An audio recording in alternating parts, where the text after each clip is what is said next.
আবারও একটা নতুন সকাল দিয়ে আজকের দিনটা শুরু করলাম। এখানে পরিষ্কার পরিচ্ছন্ন আকাশ আর সকালে ঘুম থেকে উঠে একটু জল খেয়ে নিয়ে এই যে কাজে বসে যাওয়ার প্রথমেই আজকে মনে পড়লো আজকে মিনি ব্লগের তৃতীয় দিন, তাই প্রথমে একটু চা বসিয়ে দিয়েছিলাম। দুধ চা আর হাতে বিস্কুট থাকলে যেন সকালটা পুরো একেবারে জমে যায়। প্রথমেই সকাল সকাল চা খাওয়া শেষ করে আমি আমার কাজ শুরু করে দিয়েছিলাম, আর এখন ছিল এক্সাম উইক চলছিল, তাই পড়াশোনাটা প্রথম কাজ। সকাল সকাল ফার্স্ট স্টাডি রুটিন কমপ্লিট করে রাস্তায় বেরিয়ে পড়েছিলাম বাজার করতে যাওয়ার জন্য। বাজার করে এসে আজকে আমার বন্ধু রান্না করেছিল, আজকে হয়েছিল আলুর দম।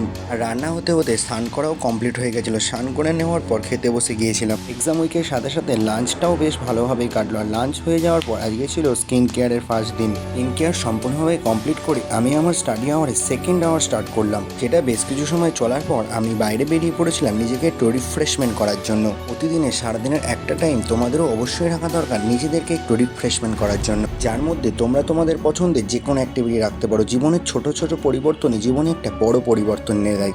আজ একটা ছোট স্টেপ তোমার জীবনের উদ্দেশ্যকে সফল করতে সব থেকে বেশি সাহায্য করবে। এইরকম মিনি ব্লগ দেখতে অবশ্যই চ্যানেলটাকে সাবস্ক্রাইব করো। ভিডিও ভালো লাগলে অবশ্যই একটা লাইক করো।